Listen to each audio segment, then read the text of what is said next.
Welcome to today's show. On today's episode, I interview the host and producer of the Gracie Jiu-Jitsu Rocks podcast. He's the founder of Breathing for BJJ, author of See You on the Mat, and a certified Gracie Jiu-Jitsu instructor who's been training a wide variety of martial arts for over 30 years. Welcome to the Winner Circle, Marty Josey. Thanks, Derek. I really appreciate it, man. It's my honor and privilege. Beautiful. The goal with these conversations is really to uplift, inspire, and empower everyone tuning in. And we start off with a very positive question, just to kind of get it a foot in that direction. And Marty, the question is this: what do you love about your world right now?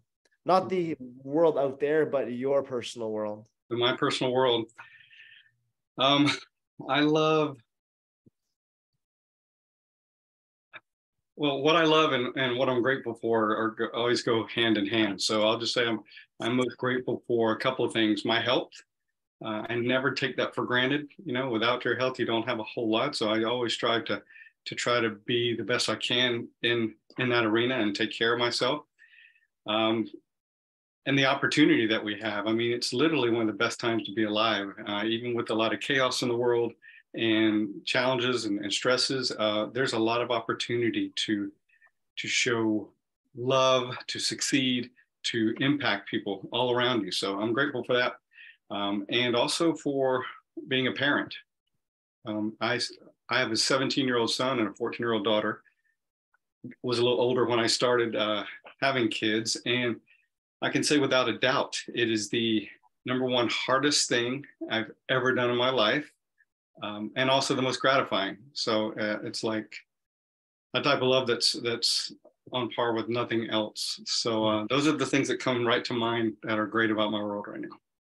Well, that's so much to celebrate and to be grateful for, Marty.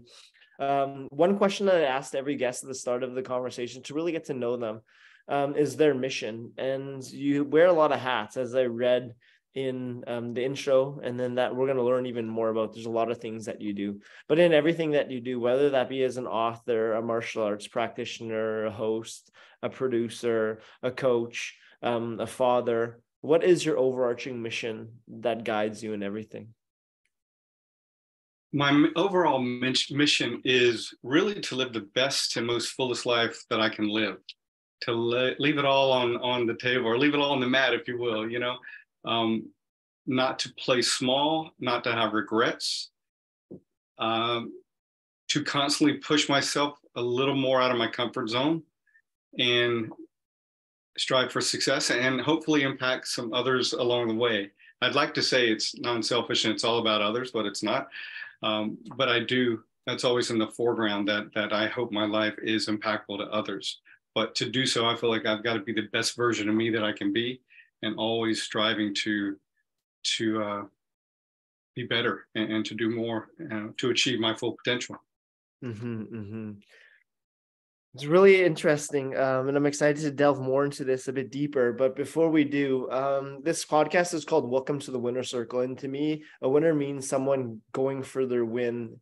And that means embracing the process over destination. We live in a very destination-oriented society. When I get this job, when I get this house, when I get this relationship, when I get this career, I'll be happy. And then we get there and there's a momentary happiness. And then there's always now what? And that's because we've been missing, in my opinion, the sweetness of the song. And that is the present, now, the infinite now, the journey there. So Marty, what does winning mean to you? And what does that look like for you in your life today? Well, first of all, I love and appreciate the comment you just made. I think we so often miss the juice of life, is that the journey, like I said, in that process, right? Mm-hmm. So many of us get caught up in what I've heard called the psychology of striving, and do more. And even though I'm guilty of trying to do more, I don't try to make that the ultimate goal, is to get another, title or accolade, or I did this. I think it's great to achieve, for sure.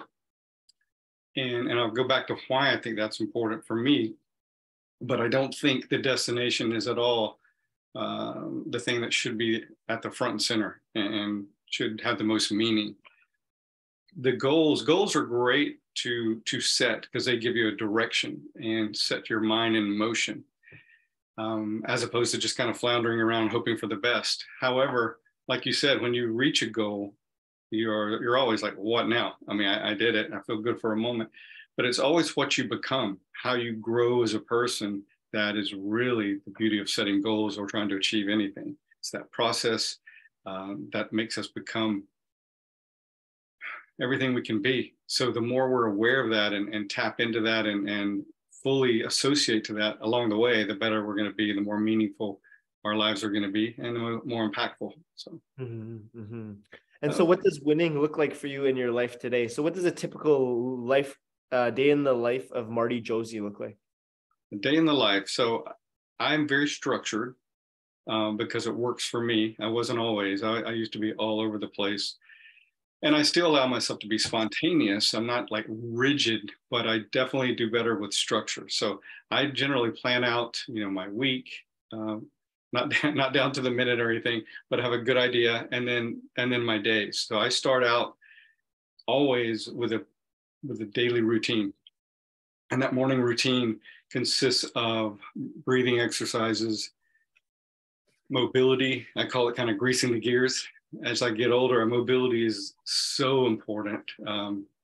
Maintaining a level of strength is too, because you get older, you start losing that. But the mobility is what I feel like really keeps that vitality and that vibrancy up as we age. So that's a huge part of my morning. I feed my mind with something positive, some kind of either affirmations or read something. I now have an ice bath and a barrel sauna outside. So I do either one of those, sometimes both, every day. And we'll talk more about why I do some of those later. But so I really try to get in, like I said, some kind of spiritual component to kind of feed my mind positively. And that may be prayer, meditation, reading something, mobility, and breathing. And then I'll either walk my dog or do the sauna or the ice bath. And that sounds like a lot, but it really isn't. I spend about 10 minutes on mobility, about 5 minutes on breathing. So it goes pretty quickly, but it enhances my day. It sets the stage for me to be at my best, to have a positive outlook, because that's so important. I know that you know this very well, and a lot of your guests have certainly spoken about this, that mindset is everything, and anything we can do to get that perspective changes it all. You can start your day without doing anything like that or any kind of routine, and you encounter certain problems or challenges, or you start your day doing that, getting into an empowered frame of mind, body, and spirit, and then have those same challenges or problems come, and it's a whole different thing, right? We're a lot more empowered to deal with those and see them as they are, temporary challenges that we can navigate and grow stronger from. Or the other way would be like, oh my God, my life sucks. I can't believe I'm going through these challenges. So typical day starts like that. And then I just have my day kind of mapped out. Now within that day, I may have certain work things, some meetings, a lot of time for projects. Like when I wrote the book, I would literally put down sometimes just a half hour, sometimes maybe 15 minutes, but I will definitely sit down and do the writing or do whatever I'm doing during that time. I also schedule in break times where I can do whatever I want. So I don't want it to sound like it's just everything has a moment of the day, but even breaks, I think it's important to schedule in and make sure you take those. So. Beautiful. So in terms of the ice bath and sauna, tell us about your love for that. That's something that I'm really interested in. So tell me about that and how that works in your routine and how that became a part of it and why you do that. I'd love to. I love to talk about this because it's become such a big part of my life, and it's kind of getting in vogue a little bit lately. Here, a lot of people purchasing, ice bath or cold plunges, and I'm from Florida, and I'm the last person in the world I would have thought would embrace the cold, because I've never liked the cold. I like the warmth, and that's still true to a certain extent. I don't just really love being cold, but when I got introduced to this, I'd already been into breathing a lot, different breathing styles and some certifications. So I was really into the power of breathing, and I started kind of, a friend of mine was into the cold stuff, and I was like, no, I'm not interested in that. But the more I thought about it, I decided to kind of acclimate myself to it in stages. And once it became time to, and those stages consisted of starting with a hand, like in a pitcher of ice water, and kind of breathing through it. And then later, cold showers. You're taking a regular shower, and in the last 15 seconds, you turn it cold, and you're just like breathing to get through it. And then you build up to 30 seconds, then 1 minute, 2 minutes. Then I went to my bathtub and had 4 bags of ice stationed around it. And when I was ready, I opened the bags and poured it in. And then I graduated from that to a full-on big immersed ice bath. I did my first one down in Florida with a friend when I was visiting. And I was really excited and nervous and curious of how it would be with the breathing, how the breathing would work with that. Because as my friend was saying, that's pretty much key. If you're going to do it, you got to have a breathing element. And I did the first one, and I was like, breathe through it, fine, it was great. But when I got out, something happened. And it felt literally like every cell in my body was switched on. I mean, it was just this amazing vibration feeling. And I was like, whoa, this is powerful. I love it. So I kept doing it. And ice got expensive to try to do that pretty often. So I bought a chest freezer, put it in the first in my garage, and then I made my garage an actual room. So I moved it out back, and I would keep it plugged in, have water in it. And almost every morning I would go out and do it. Easy on summer days. On cold days, as you can imagine, going out when it's already cold to get in, that was a lot harder. But every time I would overcome that hesitancy, I would be rewarded with like a little miracle. And so let me back up. When you are about to get into freezing cold ice water, it's not a natural thing. I mean, we have like a primal fear that it really evokes this, like, oh my God, it's I don't want to do this. So the more you can overcome that and get in, it's like this amazing payoff. And it used to be I would get in, well, back to the story. I went from the chest freezer to getting a really nice one, cold tub, because if I was going to do it all the time and invest in it, I might as well get a nice one that has a filtration system and temperature regulated and all that. So I've had that for a little while now. I've been doing it. And I've gone from getting in, breathing through it. And the kind of great thing about breathing through it and getting through that intense stressor is like, wow, if I can get through this, what can traffic or any other thing do to me, right? I mean, I can really breathe through anything. But it went from that, just kind of surviving, to now I can get in, I can get my heart rate down to the upper 40s and really meditate within it. So within all that chaos and craziness, I can really find a peaceful place. And that's pretty amazing. So Beautiful. How long do you stay in now?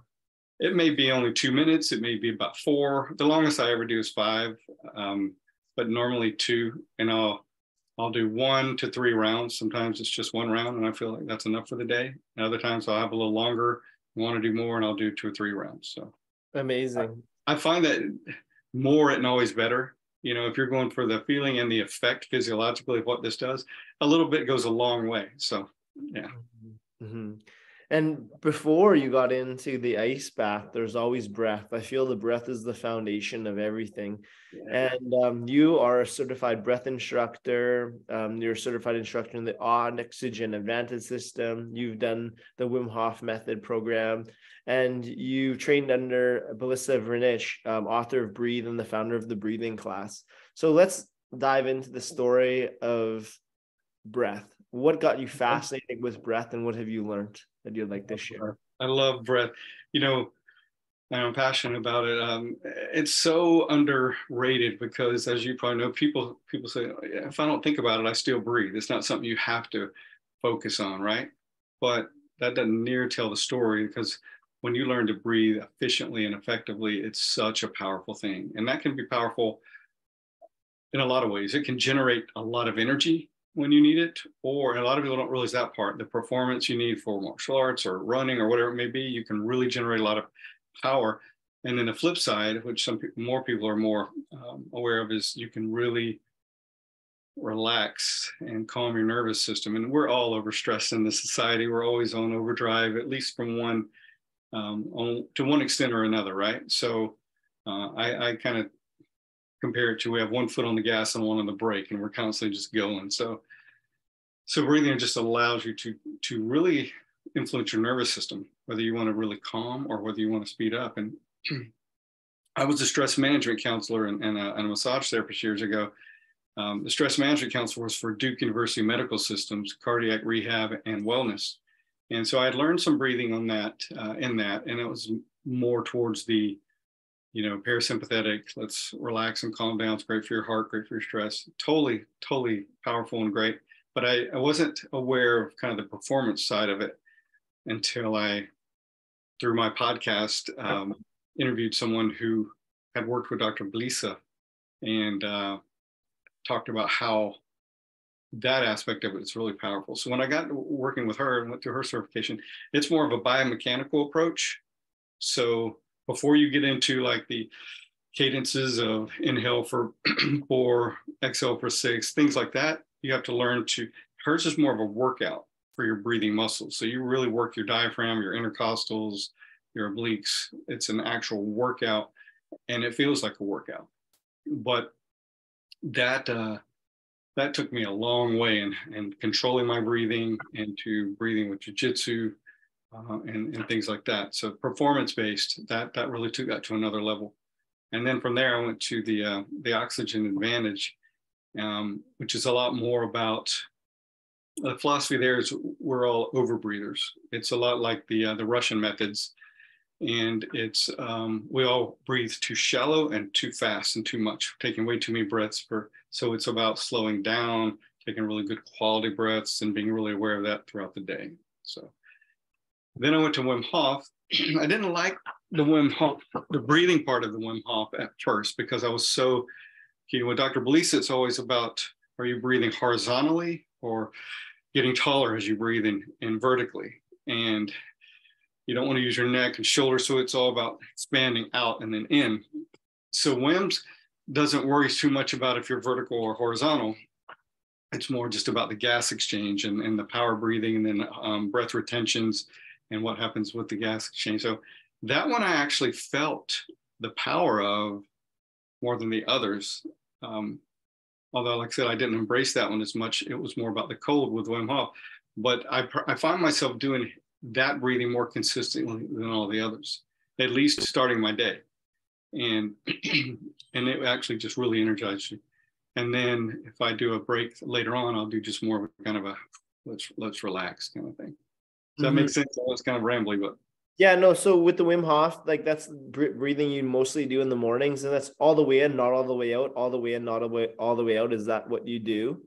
Yeah, it's you breathe in belly, then chest, and then you just let it out. You don't try to breathe out strongly like you would say with Dr. Belisa's.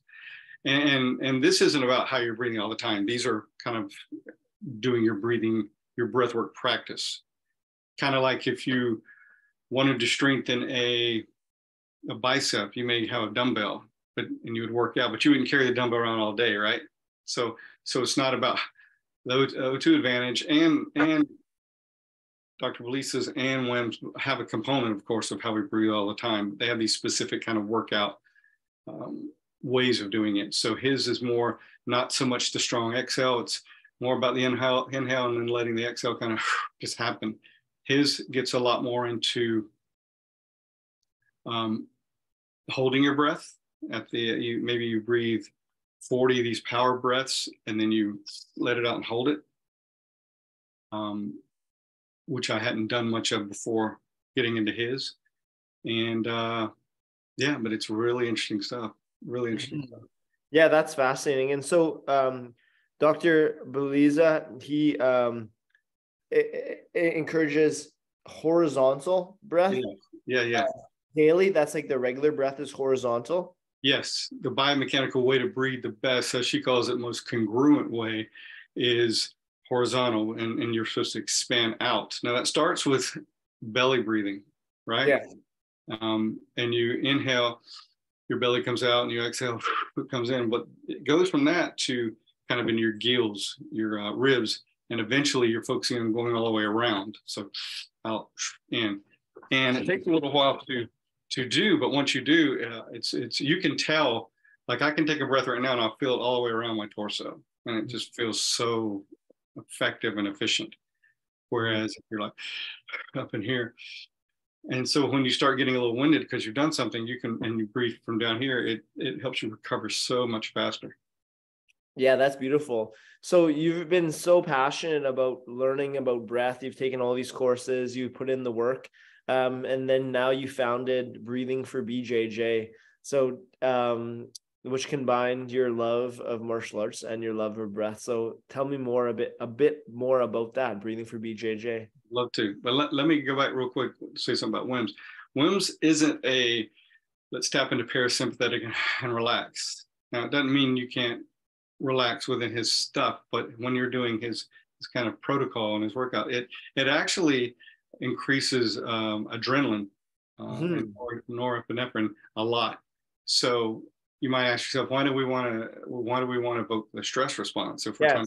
Well, again, and with the dumbbell analogy, you want to put a demand on something, but for a short time. You wouldn't want to like put that demand on your system ongoing because it would tear you down. But for short, intense times, it has a lot of physiologic adaptations that are really good. I don't know if you've heard the term hormesis, but that's kind of what it talks about. When you lift a weight in your body and it tears it down temporarily, your body grows stronger and bigger because of it. Yeah. It's adapted to it. That's hormesis. The same with the cold. If you go in, it floods your body with a lot of dopamine, but also adrenaline and many other things, which long term would be detrimental. But for short bursts, it's really good because your body starts that adaptation process and it strengthens everything, strengthens your immune system and a lot of physiological processes. So, yes. So before you go into the ice bath in the morning, so do you do it before your ice bath plunge or inside the ice bath plunge is your routine?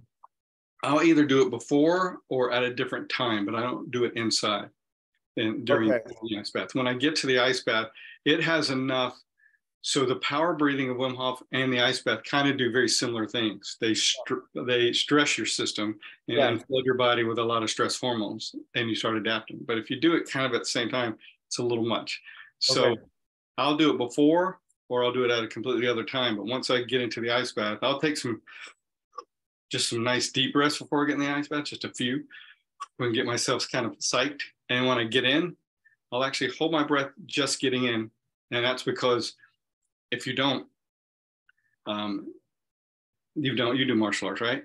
Yeah. So if you were to take a punch in the middle of taking a breath, it would be bad. But if you're like blowing out, you're fortified, right? It's the same. You get into the ice bath, and it almost takes your breath away if you're not ready.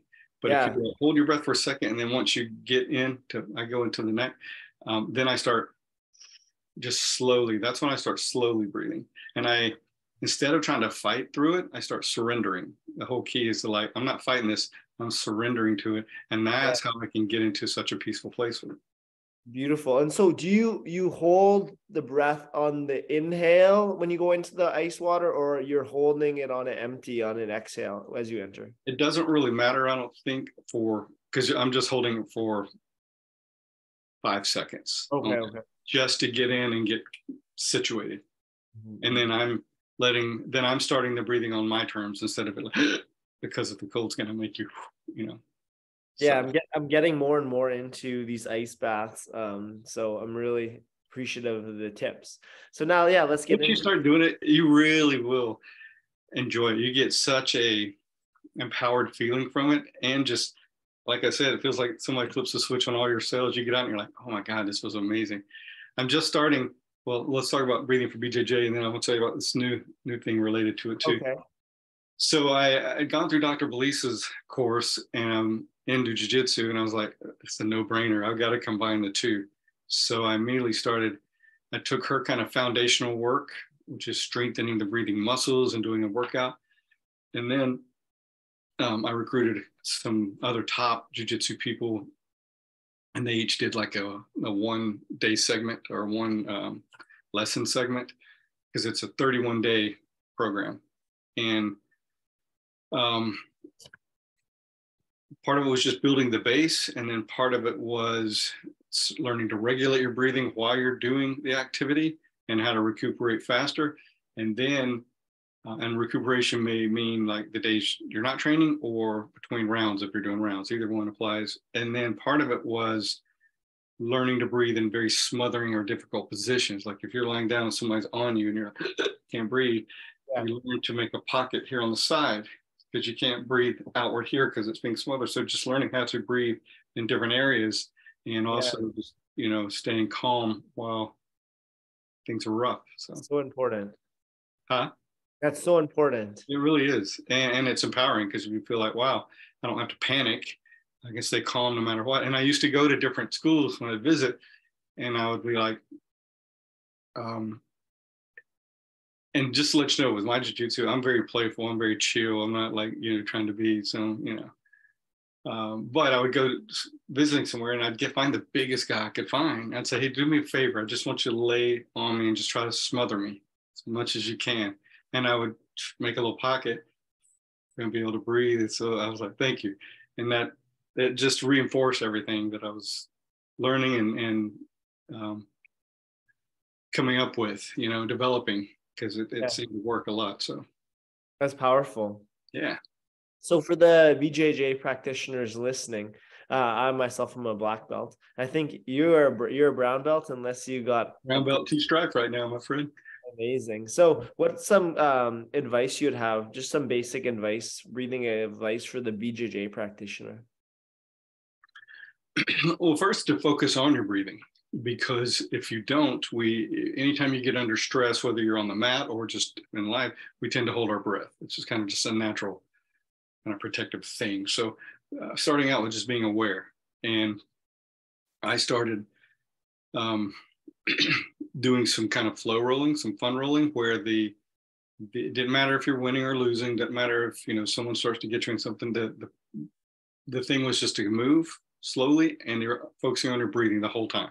So you and a partner agree, just focusing on breathing the whole time. It goes where it goes. It doesn't matter, but we're getting accustomed to breathing as we're moving through this. Because a lot of people will learn to breathe better in a short period of time, but then when they get under stress, immediately they tense back up. So that's a different stage of it. First, learning how to do it, and then doing it as you're moving. And then if you're moving with a little bit of pressure on you, that's another level to kind of work through. But so I would say just be aware of it. And if you're training or rolling, focus on your exhale, because the inhale during that time will take care of itself. If you're like as a recoil, the inhale is going to happen, right? Because if you just didn't breathe, you're going to just pass out and die. So while you're doing that activity, just you've probably heard the Gracie's Hicks and like like that. Got a friend Miles who does that, but he says, I want you to think of a song like dun dun dun dun, and he says, just do that, whatever song you're doing, and do that in your mind and play with your breath doing it, and just kind of have fun with that. So yeah, it's like, and then it's a natural inhale, and it's just, you're just getting out the carbon dioxide. Is that what you're doing? Yep. You got it. Excellent. And then if you're in a smothering or bad situation, obviously you want to get out if you can, but if you can't for whatever reason, you just want to kind of, even if you can turn just slightly, and if you've learned to breathe in your lower part and not just up in here, you'll be able to breathe in many areas. It could be your belly, it could be the sides, but you'll find little pockets to breathe in. And that's a horizontal breath in that bottom pocket? Yeah. Excellent. So you've also taken your passion for jiu-jitsu and created your podcast, the Gracie Jiu-Jitsu Rocks podcast. So let's talk the history of that and what inspired you to create it. Okay. So I started it in 2014.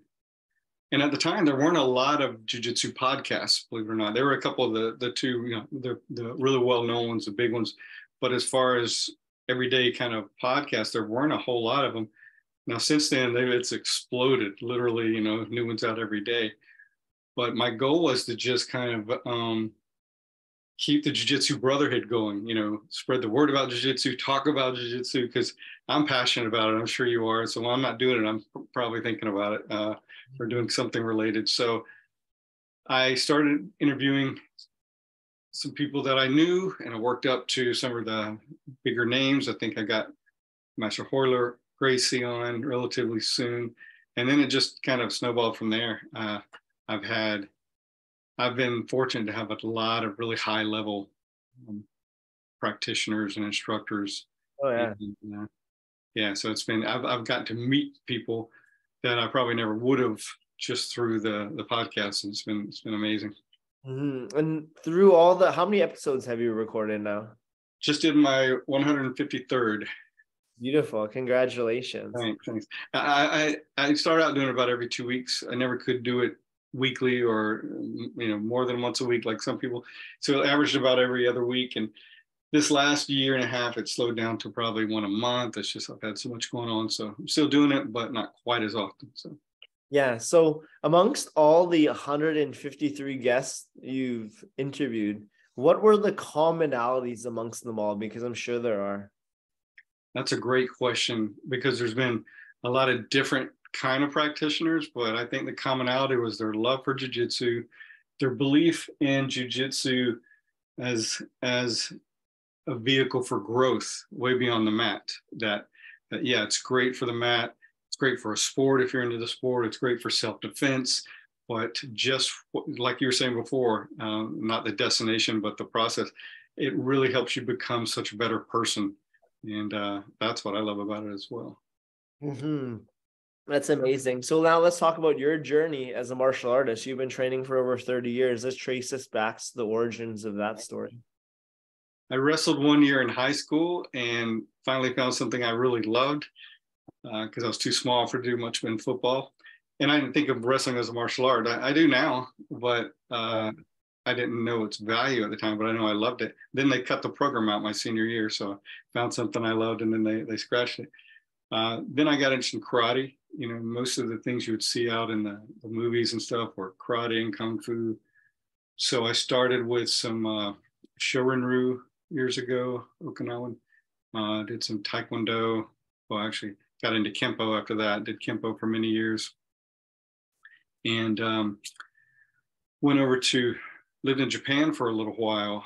And I wanted to study Aikido at the time because Steven Seagal had just came on the scene, and I was like, oh man, this guy's great. So I could find everything else but not Aikido. So about a month before I was coming back, I finally found a place, and I just went and watched a bunch. At that point, I wasn't going to get into training when I knew I was leaving. I came back, and that's when I got more into Kempo. Did that for some years, got a black belt. Moved to a town that had Taekwondo and Shaolin Kung Fu, and that was it. So I had a lot of friends in Shaolin Kung Fu, but I'd never competed. So I decided to go the Taekwondo route just to compete, and competed for about a year and did well in that. That was fun. It was challenging because it's so kick-based, and Kempo is such hand-based, right? A lot of rapid hand strikes, low-level kicks. So it was very hard to go from that to that because I wanted to do this other stuff. But it was fun. After that, I tried a lot of stuff. Did some Jeet Kune Do and progressive fighting system. A little bit of Filipino. I got introduced to Jiu-Jitsu in the early 90s, and right after the second UFC. Yeah. And I got the old VHS tapes from Horion and Hoist, played around with that, but I wasn't anywhere consistent to train. I went down to Tampa and did a week-long seminar with Hicks and Gracie. Supposed to be there for 2 days, but he was offering 3 days of intermediate. And I'm like, I'm here, I might as well stay. So that was just amazing. But again, there wasn't anywhere to train regularly with that. So focused on other arts for a good while. And then about 12 years ago, came back to full-time jiu-jitsu. So how often are you training? Are you being able to make it to the mat? I'm very much a hobbyist. Probably average of 2 to 3, but a lot of weeks 2, and that's okay because as I get older, I want to work out in the gym as well and do other things, and I'm not 20, so I can't just go hard every day in one thing or another. So I tend to give myself good recoup time. So I'll go do some jujitsu, maybe have a day of active rest, then hit the gym with some weights or some kind of strength training, a day Yeah, of rest, and then you know what I mean. I'm really trying to take care of myself because I do want to be on the mat long term, and I'm definitely getting up there. So yeah. yeah, And the great thing about jujitsu, it's like an old man's sport. If you train right, yeah, if you allow it to be, you know, if you train playfully, and then also if you take care of your physical health. So that's doing your breathing exercise that's in the right. morning. The mobility for sure helps. Your strength training a couple times a week, and that all helps us um, keep that keep that going for a long time. Absolutely, you get it, and that has enabled me to like I don't I'm not much of a competitor. I I do jujitsu mainly for self defense, for self growth, and for camaraderie. But Yeah. about 3 years ago, I did go out to the Masters World Championships and got a gold medal. So that Yeah. made me feel good that I can still, be this level of kind of a hobbyist and do my thing and have fun, but still do well. So that was definitely a peak experience. Beautiful. Another really interesting thing about you is you're an author. You wrote the book "See You on the Mat," available on Amazon and also on Audible. I listened to it on Audible and really enjoyed it. So Well, thank you. let's talk about that journey. How Well, let did me, how did you become an author, and how did you get that published? And yeah, let's share the whole how that all all. right. Well, let me ask you first. What did you like about it? What stood out for you? I just liked how there's just each chapter, there's kind of a different story, and I was able to relate to most of them because that's the thing about jujitsu. In every studio you train, there's kind of a familiarity of characters, whether that be the new students, the longtime students, and everywhere in between. And there's just different types of people, like the people that just go so hard, or the people that are playful, and the other, yeah, Yeah, all I agree people completely. with Well, thank traumatic you. backgrounds, Huh? people with trauma in their backgrounds, Yeah, yeah, and that's officers. I still don't call myself an author, but thank you on that. But I enjoyed writing it because it was just storytelling. And I remember I was in Florida visiting my mom up in the Florida Panhandle, and I was driving. I was going across this bridge, and the idea just popped in my head, and I was like, "Wow, that seems intriguing." And immediately, probably close to half of the stories popped in my head. Not exactly how they ended up being written, but the idea. And I was like, "Wow." And one thing about me, um, by no means perfect, but what I will do is when I get an idea and a desire to do something, I'll do it. And I would rather do something that I know later I'm going to come back and say, oh, I could have done that better, because so many people just don't do it because they until it's going to be perfect, they just don't do it. And I'm like, look, chances are once you've grown, you're going to look back on anything you've done and say, I could probably do that better now, or Oh look at yeah. the walls or whatever. But I'm like, doing it really well or as well as you can at the moment is much better than not doing it. So that's kind of my something I live by. But I knew right away I would do it. I probably took a couple months once I got home and then really sat down and started. And what I like to do is I'm not a fast typer and I'm not going to write it out. So what I like to do is just record and start letting my thoughts go.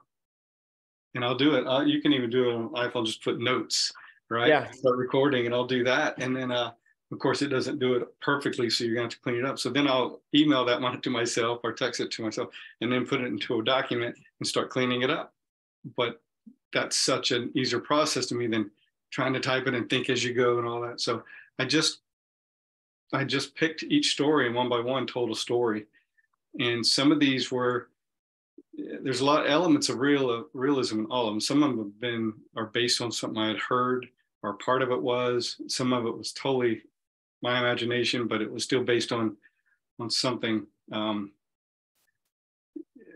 had an element of truth in it. So, like for example, the guy that was in gangs, that got shot. I mean, there's a guy I knew that was a basis of a lot of that story. Same with the first one, the the army person, the guy that came and immigrated, the younger guy, that was definitely based on somebody. So I took those and I thought the big thread through all this is how amazing jiu-jitsu is and how it changes lives well beyond the mat, and how it's so easy for us to think others have it better than we do or have it easier than we do, because we're just tapped into our own struggles, right? But when you hear this, and this is true regardless of jiu-jitsu, when you hear someone else's story, their journey comes alive and you relate to them as a person and as a human. And that I think we all need more of. So Yes, absolutely. And that's why we're doing what we're doing on these conversations of Welcome to the Winter Circle, is getting to hear people's stories. People see you and other of my guests with all these big credentials, author, jiu-jitsu, like a jiu-jitsu world champion, breath coach, all these amazing things, stress management counselor with the Duke medical system, and they say, well, like, how could I get there? I have none of this experience. But when you hear their stories, you had to start somewhere. And you had to overcome challenges, and you had to keep going. And this is what these conversations help do. So talk to me a bit about how you got it published. So you wrote it with using your notes or your voice recorder, but how did you get it published? So I decided I started researching that, and I came to the conclusion it's not so easy just to get it published these days from a big, publishing house. So it's very easy these days to do Amazon self-publishing, and that's what I decided to do. I didn't have it in a format. I had it in the Word document, but it wasn't in the format you need to do the self-publishing through Amazon. So I did hire a buddy of mine. He's actually the guy who, I don't know if you're familiar with Richard Bressler and his book, but I've heard of that name. What's his book? His book is book?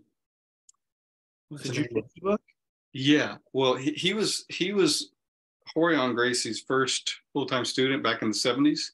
Okay. And he actually loaned Horion money to get the UFC started. And it talks about that, and talks about struggles he had that he overcame and everything. It's a really good book. But the guy who helped him write that, Scott, I reached out to. Huh? No, I know exactly the book. I have it on my Audible. It's a good one. And and he's a friend of mine, so if you ever want to have him on, he'd probably love to come on as well. But so Scott, the guy that helped him write it, I reached out to him and asked him about putting it in the format. So he was happy to help me to get it into the format. He actually also did the cover art for it, which is simple, but I was really happy. It was simple but very nice. And that's how I did it. And then when it came time to I wanted to do an Audible because I love Audible myself. I love listening as much as reading. So having already done the podcast, I was used to just kind of speaking and recording things. So I just you'll love this. I didn't have a good studio, so a lot of times when I do my episodes, I'm traveling, so I'm in a hotel room, and then sometimes I'm in my room. But also during the pandemic, my kids were home, so it made it harder. I had a stand-up sauna before I bought my barrel sauna. I had just a stand-up infrared sauna. Yeah, I went in there, and it's like a nice acoustically sound, place to record. So I would just record each chapter like that, and then research the procedural on how to get it put into that format. I did reach out to someone on Upwork who does sounding, and they put it into there's like a certain compression they had to put the files in, and let me do that, and then I was good to go. Yeah, wow, it's interesting how you're able to do that so self-sustainably with a little bit of a help from friends. Right. So what's the program you have to write it in that Scott put it in for you, like not in Word? There's some kind of format specifically for Amazon. I don't know what that's called. It probably wouldn't be hard to easy to find. But you put it into the actual format you need to upload it to the book. Okay. And then on Audible, once it's recorded, how do you get that? How do you get the book on Audible? And it sounded great. I thought you did that like in a Thanks. professional studio. It sounded really good. It's always Thank excellent when you. the author reads their own work too, I feel. Oh, I agree completely. Completely. There's nothing worse than you loving that you've heard the author speak before and it's great, and then you're waiting for this book and it's a whole sounds so different, and not even a voice you can relate to, and you're like, man, yeah, I get it. So I'm sorry, what was that question? How did you get up on Audible? So like once you recorded it, you got it to a friend, they edited Yeah, it. How did you get that? How is it? How do you get a book up on Audible? they have a process you go through, and you put each file in individually into the place it needs to go with titles. And it's just, you just kind of walk through that process. Once you have the files the way they should be, it's not hard to upload them at all. Oh, excellent. That's very interesting. And then, yeah, that book is called Worth Defending, How Yes, Gracie Jiu-Jitsu Saved My Life, a memoir by Richard Bressler, and then it's with Scott Burr. And that's it. I've heard of Scott Burr before because he trains with Steve Maxwell, who I've had on three Yeah. Oh times. yeah, So, Steve's great. And Scott. Yeah. yeah, you know Steve as well. Yeah. Had him on my show. He's a big fan of his. Anybody that's getting a few years but keeping themselves so vibrant and in shape and everything. And he's just a great conversationalist. So yeah, big fan of his. Yeah, he's inspired me for many, many years now. But yeah, that I'd love to chat with Richard so we can chat about that a bit after the call. So we mentioned challenges. So the journey hasn't been all like peaches and rainbows, sunshine and rainbows. There's been challenges. So let's talk about some challenges you've encountered on your journey, some Sure. that you feel called to speak about, and what were your lessons that you learned from them? How did you overcome them? I think the biggest challenge, which I've spent a lifetime of overcoming and work through, is, uh, like a lot of people, I didn't come from a great upbringing. It wasn't dire like on the streets or anything like that. It was from a nice southern lower to middle class family, which seemed very normal on the outside, but had a lot of dysfunction and a lot of abuse within it. So that effectively killed my self-esteem and confidence. And being an introvert anyway, it made me very shy, didn't believe in myself. Um, and spent years trying to, well, realizing that what you believe can become your reality. And it did. But before I knew that, not what I was believing become my reality. And it caused me to be a very much, on one hand, I always had this health element that I wanted to work out, eat well, and all this. And this other, tear myself down just as much as I can through drugs, alcohol, bad relationships, you name it, right? Taking chances. And just, it was just such a dichotomy. And, but through it all, so I was trying to escape through various means, escape the pain, escape the programming.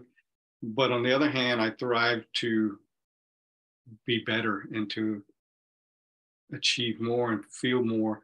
So I was kind of a self-help junkie, and um, battled addictions for years.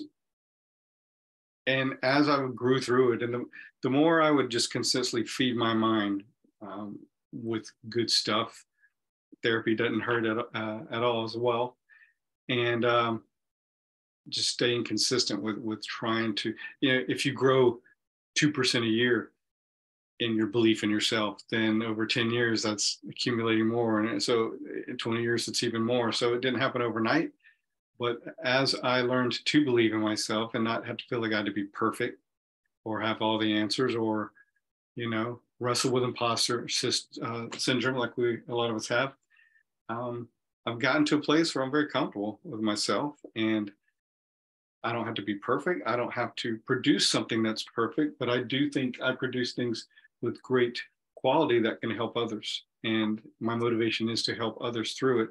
So I think, you know what, again, going back to, I'd rather do it well, but not perfect than not ever have something done. So, yeah. Oh, yes. Well, thank you for sharing that. And you didn't do it alone. There's many helpers and allies along the way that have had a great influence on your development and on your evolution. There's too many to list, I'm sure, but let's just take a moment to acknowledge some of these helpers, some notable ones. Who were they, and what were the key takeaways you learned from them that you've incorporated into your being? Okay.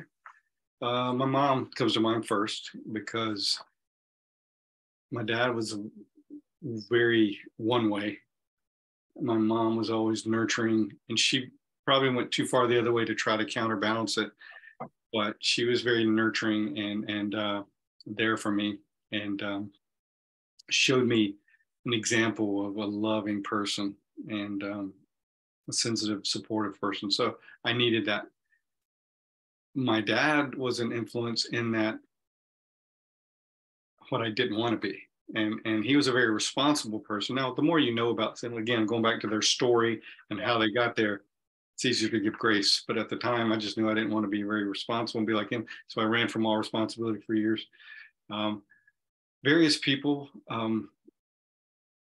when it became time to not kind of just live for the moment and drift around and have fun, and it was time to actually embrace some responsibility. My wife was very good at that, and she helped me kind of grow up in that way and take on some responsibility and say, oh, this is okay. It doesn't mean I'm going to be like my dad, kind of thing.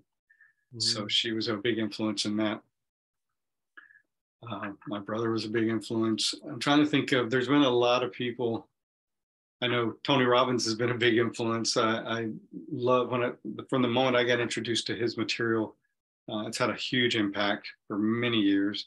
I've been to his seminars. I actually went through his coaching program as well because it had helped me so much. So, what about Tony Robbins do you appreciate the most? What, like? Well, I'll contrast it. There's people like Wayne Dyer, which, like on a spiritual level, helped me that way. But in Tony's is just practical. It's kind of like you're moving towards or moving from, front away from pain towards pleasure. And this is how we're kind of wired. And we have basic human needs that need to be met. And people will try to get them met in so many ways. I mean, you will actually go against a lot of times your principles and your beliefs to get a need met. And you kind of wonder why you did that. But once you understand these 6 basic human needs, you're like, okay. And then you can learn to tap in and fulfill those needs in healthy ways. And that was a big impact. And also that, you can pretty much accomplish anything you want. So as long as you believe. So yeah, thank you for sharing that. So through all these learnings and through all the highs and lows, that is this hero's journey, that is this life, that is inevitable. What has been the greatest life lesson you learned on your path that you feel called in this moment to share with me and the listeners? That's a good one, man. That's a big question. I'd say to give yourself grace and to give others grace, because it's easy to pick yourself apart and only focus on your shortcomings and how you're not perfect or how you screwed that up. And the same with others. Sometimes we get into this sick need of looking at, oh, I'm better than them or this and that, or look what they're doing, which I try not to do that, but people do it. And it doesn't help you at all, and it doesn't help them. So giving people grace and giving yourself grace, and that shouldn't be interpreted as complacent or lazy, giving yourself an excuse to not do stuff or to be impactful or live up to your potential. But giving each other grace and also believing if you keep moving forward and growing even a little, over time you will have grown a ton. So thank you for that. Yeah. I feel that answer is rooted in love, and that's what this next question will examine.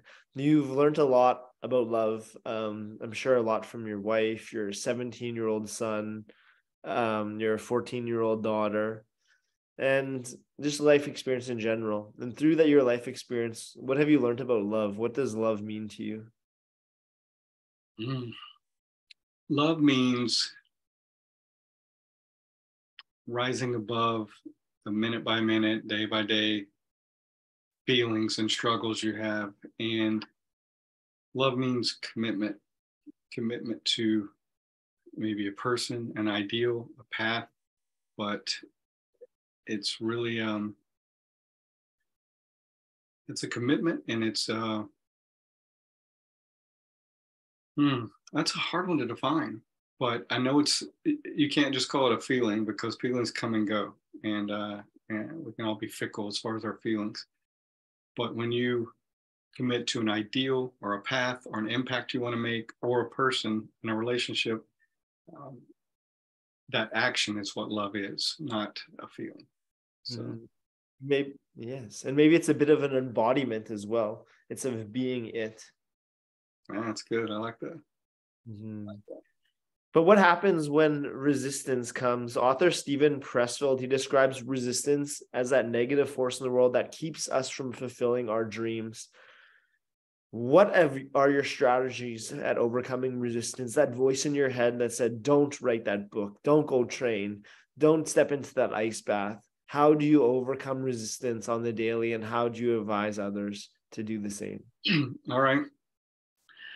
This, I used a little bit of pain, because there have been a few times in my life when I quit something because it got hard, or I decided in the middle of it, this isn't for me. And there are times legitimately that when you realize something's not for you, but I did it just because I didn't want to do what it took to do it. And that was painful. Looking back, that made me feel like a failure. So I've always used that when I'm in the middle of something and I start getting resistance. I think I don't have to plow headstrong through it. I can work with it. I can dance with this energy, but keep moving forward. And I'm not going to quit. Now, if I get somewhere and decide this isn't where I want to be going, that's okay. I didn't quit in the middle of it. I finished it, and now I can always pivot and change courses. I'm not married to that decision the rest of my life, but I'm not going to be a failure by just quitting because it got hard, or because I got, questioning, is this the right thing? So I think if you have that, where I'm gonna find a way to do this, and I'm gonna keep moving forward, you're gonna get resistance. So expect some resistance. And if you see obstacles as a way to get stronger and better, going back to that dumbbell analogy, we need some tension to help us get stronger. So I try to keep that in mind too. If it's always easy with no kind of strong, if you were in jiu-jitsu and roll, and you were so good that you never had any any difficulty beating everybody around you, it might still be fun, but it'd probably get kind of boring, right? Because there's not any challenge, there's not any kind of room to grow. It may be a silly analogy, but you know what I mean. Because so you need those obstacles and everything to grow. You don't need everything just so easy and just like a slippery slide and you're just chill. So yeah, absolutely. The mindset. It's happening for us rather than to us. That's one of my favorites. Happening for us, and not to us. That's one of my favorite mottos, as well as find the good. So I'm always looking for the good in the situation. A couple of ways I kind of reframe any difficult situation. 3 questions. One is, how else could I see or view this situation? And if you immediately hear a little voice in your head saying, there is no other way, well, then you step back and go, well, if I wanted to see it differently, how could I? Second one is, what's funny about this? And if you hear that little voice saying, nothing, there's nothing funny, and you say, well, if I wanted to find something funny, what could I? We've all heard that notion that someday we'll look back on this and laugh. Well, that's true. We can do it now. Now, there may not be anything funny in that, but chances are one of those two or the next one, you'll be able to answer and find some way to find a different way to think about it. And the last one is, what can I learn from this? So again, if you hear the voice, nothing, you just reframe it. Like, if I wanted to learn something, what could I? And you'll get an answer. You ask your brain the right kind of questions, they'll give you an answer. And if any one of those give you a little bit of meaning in that situation, it changes your perspective, and you don't see it as just a totally bad thing. You see some value in it, and that helps you move forward and embrace, the experience. Very valuable advice. And that brings us to fear. What about fear? What has your relationship been with fear? And what advice would you give someone listening that feels inspired by something that you said, Marty? They feel inspired to write a book, to record an audible, they feel inspired to step into that ice water or to do a morning routine like yours to attend to their optimal health, or they want to become a BJJ practitioner, but they're feeling fear, that voice in their head that keeps them on the path, the safe path, safe path of should, rather than the must, that the must that is calling, that's tugging in their heart for them to go beyond their known world and to step into the unknown. But fear is holding them in their place. What have you learned about fear, and what advice would you have for these people? There was a book some years back, you probably heard of it, called Feel the Fear and Do It Anyway, right? Mm-hmm. That's kind of a motto. You're going to feel fear, and you can either let it cripple you, or you can acknowledge, okay, this is something I'm feeling, I'm still going to do it. And one way to do that is learning to embrace discomfort. So talking about an ice bath or really hot sauna or whatever it may be, jiu-jitsu, there are times when if you learn to embrace the discomfort, you will definitely get resilient and learn, and fear won't hurt you. I mean, it won't hold you back. You may feel it. It might make you uncomfortable. It may make you nervous. When I went to the worlds, I wasn't scared of getting hurt. Ironically, I was scared of looking like a complete idiot. That was my fear. But it doesn't matter what the fear is. If you let it cripple you, you're always that becomes a habit, and you're always gonna be held back, and then feel terrible about yourself because you're like, I'm not willing to get out of my comfort zone and grow because I'm scared. Well, then there's always gonna be times when you're scared. It's just part of life, part of being a human. But it doesn't have to cripple you or hold you back. Feel the fear and do it anyway. So. Well said. Well said. So that brings me to my final two questions that I ask every guest. And we're at that point, and I'm going to ask you these final two questions now. In 3 words, how would you describe the experience you were having on this earth? So in 3 words, they don't have to be related, just 3 words. How would you describe the experience you were having on this earth? And you could elaborate them or not. Okay.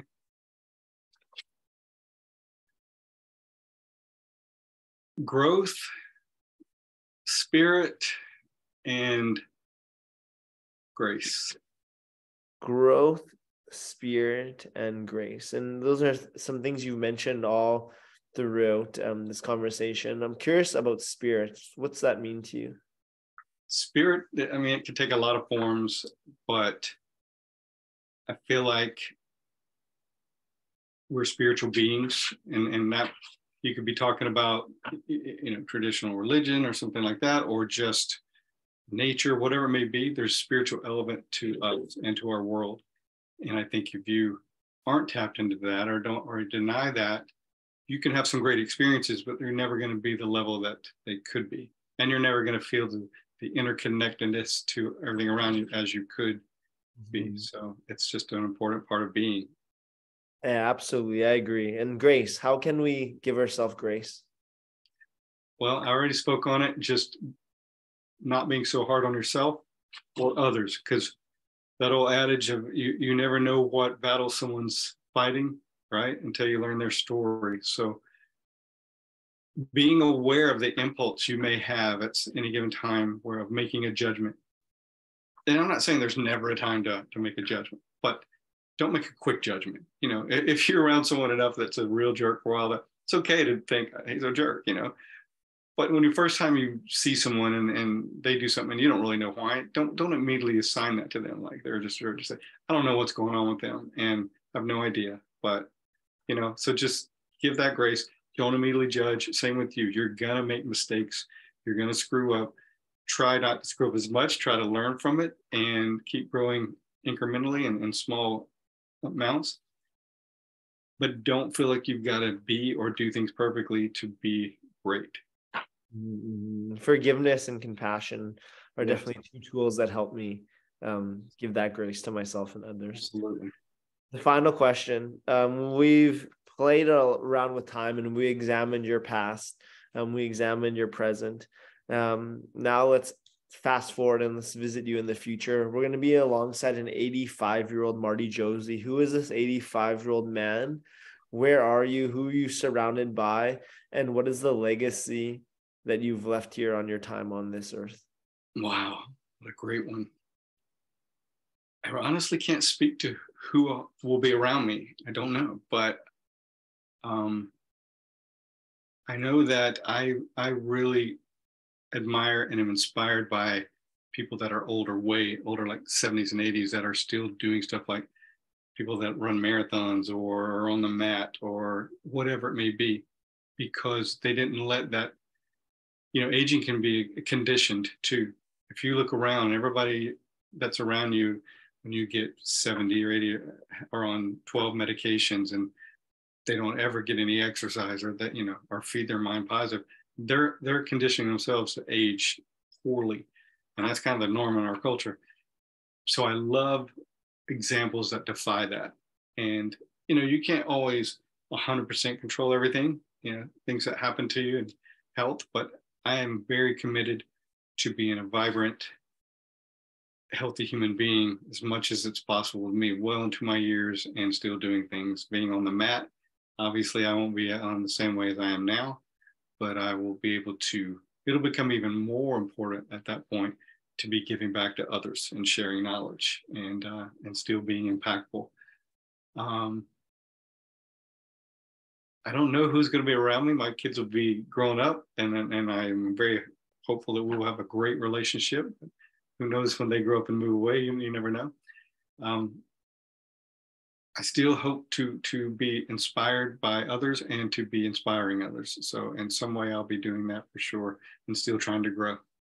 I have no doubts about that. I just want you to stay with that 85-year-old man one moment longer. I want you to feel into his being, feel into that 85-year-old Marty Josey.